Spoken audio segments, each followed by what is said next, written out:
In this video, we are talking about money. How much can you actually make as a freelance translator? Coming up.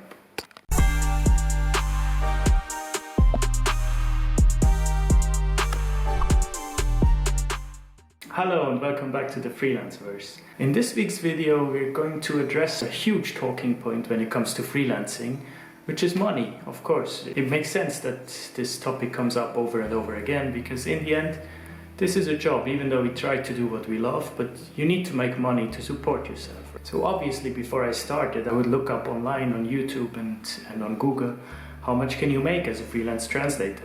And when you type this into YouTube, there are actually a lot of videos coming up. Well, I'm saying a lot, it's not a lot, but there are a few videos coming up that show a huge range of potential salary, or they probably say it depends because you can't really say. Because freelance translators are generally not bound to one specific country. So let's say if you want to know what a hairdresser makes in the US or an engineer in Germany, it's quite easy to find out. You just Google this and there will be some kind of number, but if you just I don't know if you Google how much does a freelance translator make, I don't know if there actually is a number. If there is, I will add it into this video, but I don't think there is because you really can't tell. It depends on so many things. So when it comes to online freelancing, it's not linked to a country, it's linked to the service. And I'm not speaking like translation or consultancy or marketing or whatever. I'm talking even more in depth. So let's take the example of translation. It depends what services you offer. Do you do translation? Do you do transcription? Do you do proofreading, editing, all of it together, subtitling? And then it depends on the language that you work with. So I'm lucky enough, I work in the German market, which is generally quite stable still. So because there is no German speaking country that can live off very little money. So the German speaking countries are Germany, Switzerland, Austria, parts of Belgium and Liechtenstein. So in all of these countries you need a certain standard of living. The German market is quite regulated, it's quite stable. There are a couple of languages that I know.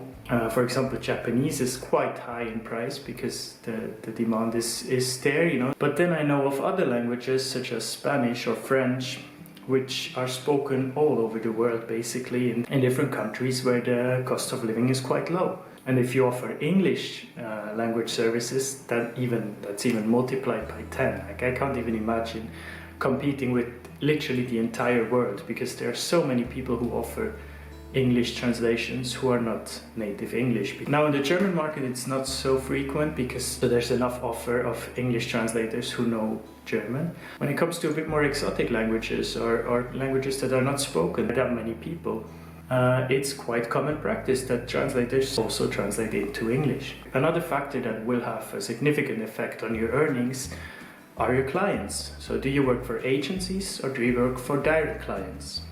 Both have its benefit, both have its disadvantages. If you want a video on that, let me know in the comments. The thing is, with agencies, you can be much more productive because basically all your work is paid. You don't have to do the administrative stuff because that's dealt with by the agency, right? Whereas direct clients, you have to do less work to earn the same amount because you can charge higher prices, you cut out the middleman, but then you have a lot of work like in getting the clients and maintaining relationships. Me personally, I like to work with agencies or kind of an in-between, like lots of my companies are not really strictly translation agencies, but more like communication, supply chain managers. And last, but definitely not least, a huge effect on how much you can make as a freelance translator is your ability to market yourself, to sell yourself, right? That's a huge thing that sometimes flies a bit under the radar because people think if you're a good translator and you have the technical skills, you know everything about translation, you're gonna be fine, but which is not the case, right? If you're a freelancer, you have to do everything. You're wearing many hats. You're your own marketing person. You're your own accountant. Well, kind of. Most people still hire accountants. You do customer relations. So if you don't have this ability to market yourself, maybe you don't have any business background, which can be a disadvantage. If you don't have this, it's going to be tough. So that's also a huge tell on how much you're going to earn. So just to recap that, the 4 things that will have a huge effect on how much you can earn is your language pair, or your language pairs if you have several. your services, what do you offer, in which domain, in which specialty, whether you work for direct clients or for agencies, and how to market yourself, how you sell yourself, etc. Now obviously I can speak from experience. I've been doing this now for 4 years. I roughly know the translation market. I know what's going on in different languages.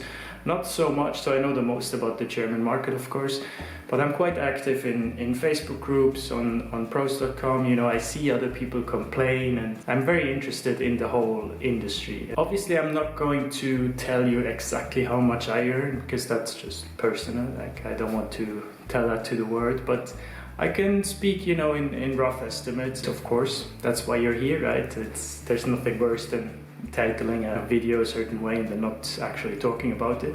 So I'm actually going to talk about how much you can make and how much you should make if you're good enough in certain languages. One thing to keep in mind, I'm going to speak about gross revenue.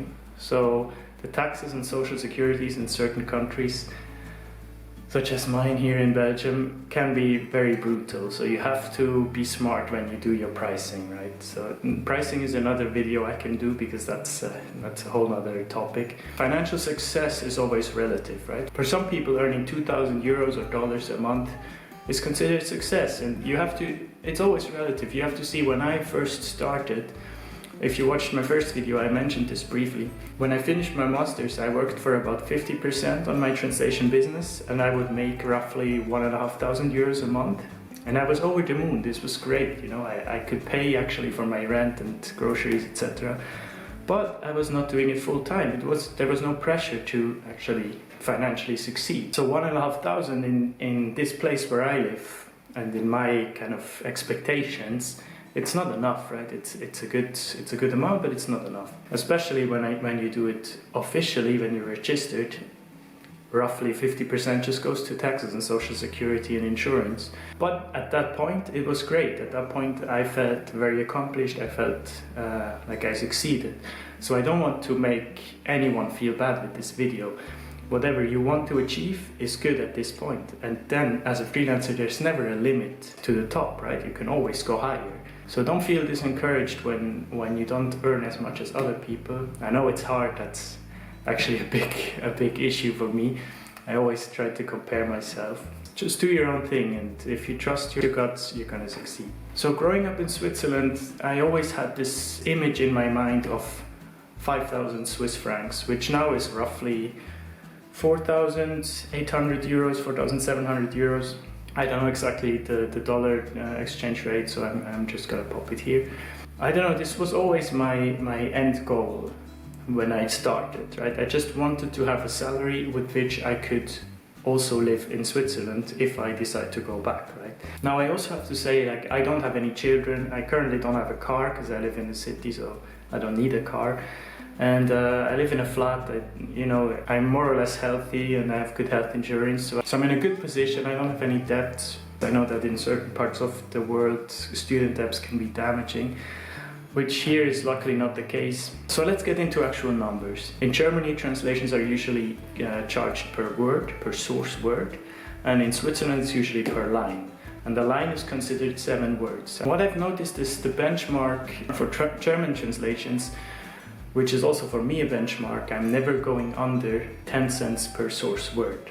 So I'm always aiming for higher, right? 10 is the benchmark, I try to never go under. When I first started, I went under because these were my first projects and I didn't have any experience.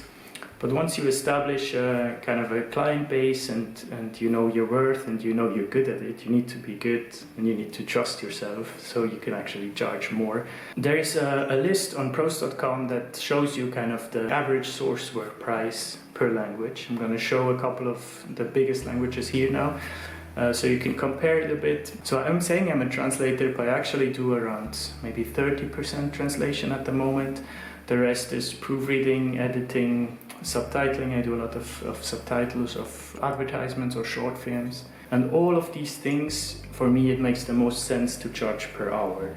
Because if you charge an editing or a proofreading per source word, it can really sneak up on you because you never know what the quality is like, right? For example, I'm proofreading a lot of theses, like master and bachelor theses. Some are really good and it takes me a couple of hours to get through, and some are just really tough to get through it, and it takes me days for the same amount of words. So of course I don't want to be paid the same amount for 3 hours or for 2 days. And when you charge per hour, make sure you charge enough. Also considering your speed, right? For some people, like I'm quite fast in proofreading, for example. I read around maybe 1,500 words per hour. Some people read maybe 500 words per hour. So for the same text, it takes me 1 hour, for them 3 hours. You need to kind of maybe take a stopwatch, see how long it takes, how much you actually need in life, and how much you need to charge to achieve this amount. So as I said before, there is really no cap on how much you can make. The more you work, the more experience you gain, the more you can charge. So I know of translators who make more than 100,000 euros or dollars a year. It's doable, right? It's not easy, and translation is definitely not a job that makes you filthy rich, not at all. It's something you do when you love it, when you love the languages, when you love playing with languages. The more you work, the more you earn. Just make sure you keep the balance, so you don't burn yourself out. I had an incident where I almost burned myself out for the money, and it's definitely not worth it. Right when you get the money, you realize it wasn't worth it. So to give you some actual figures, as I said, 10 cents per word is my minimum. I usually aim for about 12 to 15, 16 cents per source word for German translations for an agency, and between, I don't know, 15 to, there's really no limit, 25, 30 cents per word for direct clients. And the hourly price also varies. It depends on the client and the actual project. It lays usually somewhere between 45 to 75, 80 euros, somewhere in between there. So let's say you're just starting out, you don't have any client base, nothing, and you're just starting. Maybe the ideal thing is to start next to something else. So if you're studying, start next to it, etc. I said this in my first video as well. If you have a part-time job, it's good to start next to it. To give you an estimate, in my first year, I started in September, so it was 4 months in 2016 that I worked on this business, and I made roughly 7,000 euros gross revenue in 4 months, which was extremely positive when I started, right? This was great.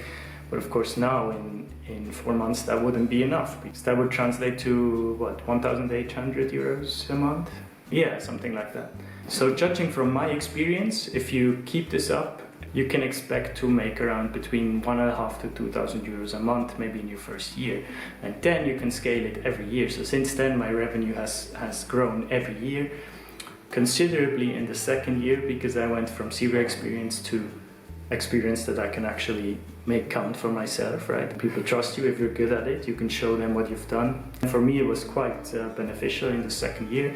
And since then, it's been steadily growing, but not as steep as in the second year. So I would say after 5 years of experience, you can expect to make, depends on how much you want to work for it, but let's say between 40 and 70,000 euros a year is easily possible. It's definitely worth a try. You can make it work, just don't expect to be rich very quickly. I'm actually organizing these meetups here in Brussels where I meet with other freelancers and I work with them once a week.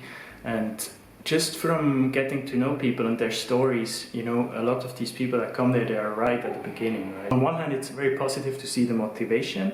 And on the other hand, it's cool to think back to when I was in their position starting off, and every 100 euros was a huge success, you know? And you kind of lose this appreciation for it when it becomes normal.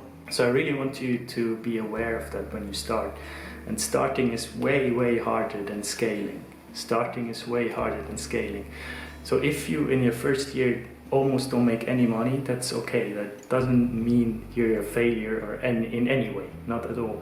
Once things are picking up, the scaling, as I said before, it will be so much easier. I recently talked to someone who does YouTube about starting this channel, etc., how he felt when he started. And he said the same thing. Starting is so much harder than scaling. The first 1,000 subscribers took him, I think, 3 years. And then the second 1,000 only 1 year, the third 1,000 a few months, the fourth, fifth, 6,000 came within 1 month, and then it goes up because people know you. The same is with translation. Once you have a client base, people will recommend you. People will contact you on LinkedIn when you have many connections. I always ask your clients to endorse you with your skills. So if you have 30 people saying you're good at translation, you're going to rank higher in LinkedIn searches and people will contact you. So scaling is way, way easier than starting. So to sum up, let's answer the big question from the thumbnail that you've clicked on this video for. Is it worth it to do freelance translation in 2020? The simple answer is yes, of course. Of course it's worth it. If you want to do this, there are a lot of benefits to it. You're your own boss, you make your own hours, you work from wherever you want. Like I live in Brussels, but I like to visit my family in Switzerland a lot, and it's no problem because I can just work from there. I don't need to take holidays. Setting the money aside, this is a huge benefit. But keep in mind, it's not only the money that's valuable, it's also the benefits you have from freelancing. One thing to keep in mind is don't put your expectations too high, rather keep longevity in mind. So don't expect your first month to make 10,000 euros, it's not going to happen. I can't stress it enough how important it is to market yourself properly. Don't sell yourself short, don't sell yourself as someone who does this as a gig. You know, if you really want to take this seriously, you make it a career and not a gig. Because you're competing with everyone in the entire planet, right? Sitting at home in the living room thinking, oh, I could do some translation from home, earn a couple of bucks and stuff, and that's fine, do that, that's no problem. What you need to do if you take it seriously is to distinguish yourself from the people that see it as a gig to a person that sees it as a career, which is a huge difference. So once you manage this, you make a lot of connections in the industry, not only in the translation industry, but also with other people, with companies you work for. I made some connections with huge companies because I'm now their language provider, but I still know other people from this company through that, So even once translation goes under, which eventually it will, we all know it, you still establish connections that can take you further when you're no longer needed. So in short, yes, you can make very good money translating. Specialize yourself, know your worth, charge enough, and you're gonna be fine. Last but not least, the point that I always will make in these videos, and now I actually figured it out in the first video, I wasn't sure how to do it. If you want to become a translator, the most important thing is practice, practice, practice. And you can do this by translating this video. I will do the German translation, of course. You can do Hindi, Japanese, Afrikaans, wherever you're watching from, it doesn't matter. You can just click on the little wheel in the down right corner, I think there it is, where you would enable subtitles, and you could just click add subtitles. You can translate it as good as you can, and it will come to me, I will review it and put it live. You can even click that you want to be featured in the subtitles, that you can enable a little checkbox. I'm not sure yet what it means. I think I can then add your name to the description or something, so you can get practice and I can get a translated video out there. Let me know in the comments if you do that. I will also do Q&A videos, so if you have any questions relating freelancing, freelance translations, anything in general about freelancing, let me know in the comments. Thanks so much for watching. Consider to subscribe and see you next time. Bye bye.